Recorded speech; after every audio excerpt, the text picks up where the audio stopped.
Hello. Morning. Beautiful day, ne? Beautiful. Yeah, very nice. Ah, doggy. Oh, it's big, isn't it? Wet, that's why. Oh, it's wet. How old is he? He's just on 2 now. 2, only 2. What is his name? Louis. Louis. Yeah. Oh. He's a Frenchman.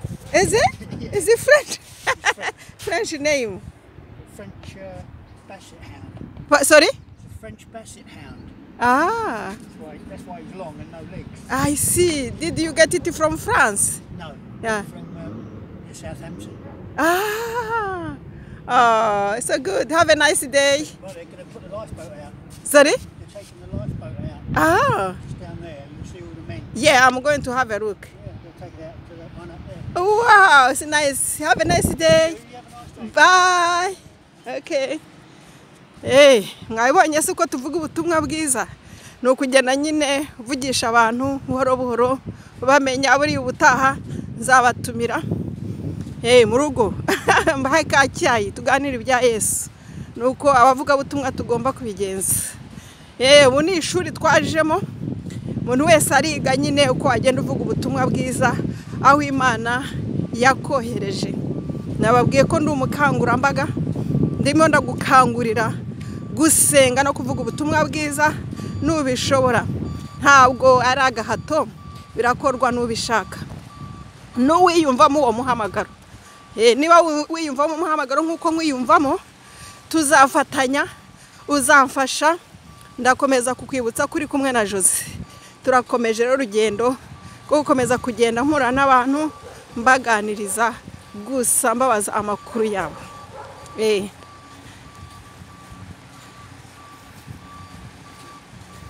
Hi, morning.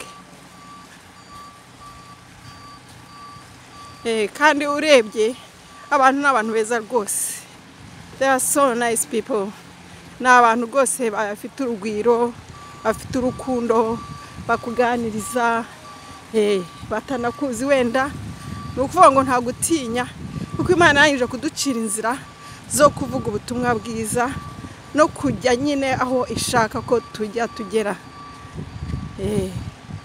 Imana ikomeze itugirire neza twese nuko reka mpindukire maze gukora urugendo rutari rutoya ngiye gukomeza nyine nkomeza nsenga Mana ndagushima ndaguhimbaje ndagusingije ndagushimira ibyo ukora byiza ndagushimira ibyo waremye byiza ndagushimira abantu bawe Mana ndagushimira ijambo ryawe ko wavuze uti mugende muvuge ubutumwa bwiza mu mahanga yose ukunda abanyarwanda uradukunda cyane abanyarwanda n'abanyarwandakazi uradukunda Mana waradutoranije uratwohereza ngo mugende mumvugire mu mahanga yose kandi nzabana namwe ndagushima kuri kumwe natwe ndagushima kuri kumwe nanjye Mana ndagushima ko umunsi wakomeje kubana nanjye ndagushima kuri kumwe na bene data nabo bitabira umurimo nk'uyu umurimo wo kugukorera nta kindi kintu bagamije atari amafaranga cyangwa inyungu ngo z'ubucuruzi ahubwo turabikora kuko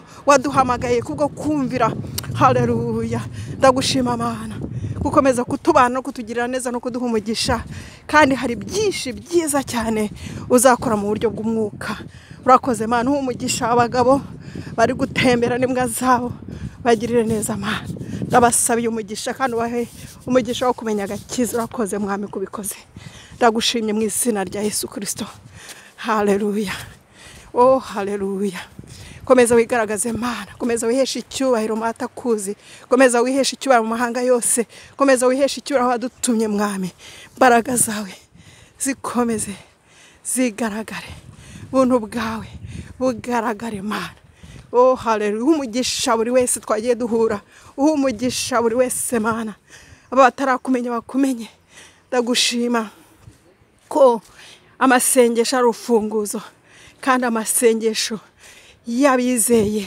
y'abakiranutsi kubwa amaraso ya Yesu Kristo turabakiranutsi kubwa Yesu nanjye ndi umukiranutsi oh haleluya ndagushima ko amasezerano yawe ari meza kuri twe kandi kugiye kubikora abose duhura nsabira ko babonye umugisha w'agakiza ntibazarimbuka ahubwo bazajya mu bwami bwawe urakoze mwami ko wabikoze byose mbisabye mu izina rya Yesu umwami wacu, amina.